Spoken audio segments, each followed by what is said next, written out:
জুলাই গণঅভ্যুত্থানের প্রথম শহীদ বেগম রোকেয়া বিশ্ববিদ্যালয়ের শিক্ষার্থী আবু সাইদের দ্বিতীয় মৃত্যুবার্ষিকী আজ।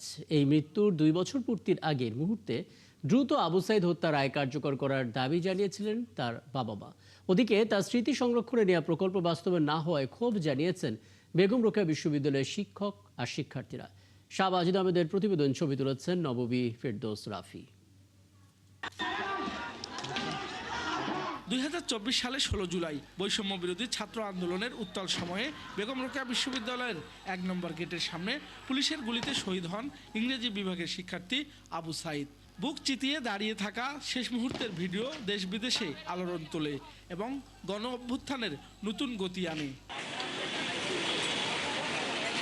2 বছর পরও সন্তান হারানোর বেদনা বয়ে বেড়াচ্ছেন বাবা মা।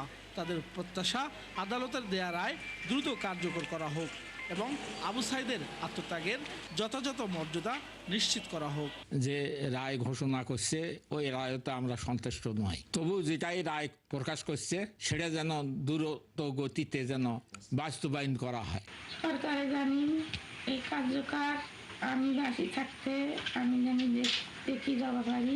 আবু সাইদের আত্মত্যাগের স্মরণে বিশ্ববিদ্যালয় ক্যাম্পাসে শহীদ আবু সাইদ গেট, শহীদ আবু সাইদ চত্বর, স্মৃতিস্তম্ভ, টুইন মেমোরিয়াল ও স্মৃতি সংরক্ষণ ক্যাম্পাস নির্মাণের ঘোষণা দেওয়া হয়। একই সঙ্গে প্রায় 1090 কোটি টাকার উন্নয়ন প্রকল্পের ভিত্তিপ্রস্তর স্থাপন করা হয়। কিন্তু 1 বছর পেরিয়ে গেলেও শুরু হয়নি দৃশ্যমান কোনো নির্মাণ কাজ। এতে ক্ষোভ প্রকাশ করছেন শিক্ষার্থী, সহযোদ্ধা, শিক্ষকরা। এই সরকার যেহেতু এই একটা আন্তরিকতার সাথে রায় দিয়েছে এবং দ্রুত এটা বিচার কার্য সম্পন্ন করবে। এই 1100 কোটি টাকার কোনো বাস্তবায়ন আমরা এখন পর্যন্ত দেখতে পাইনি। আবু সাইদের হত্যাকারী যারা যে বিচারের রায় হয়েছে তাদের রায়ের বাস্তবায়ন যেন অতি দ্রুত হয়। আবু সাইদ স্মৃতিস্তম্ভ তো ওটা অলরেডি প্রসেসের মধ্যে, সেটা মন্ত্রণালয়ে এসে আগামী 16 তারিখে তার বক্তব্য বলবেন এবং সেটা প্রক্রিয়াধীন। আমরা আবু সাইদের জন্য যে গেটটা তৈরি করা সেটা অলরেডি 20 তারিখে আমরা ওপেন করব, ইনশাল্লাহ দরপত ওপেন করব।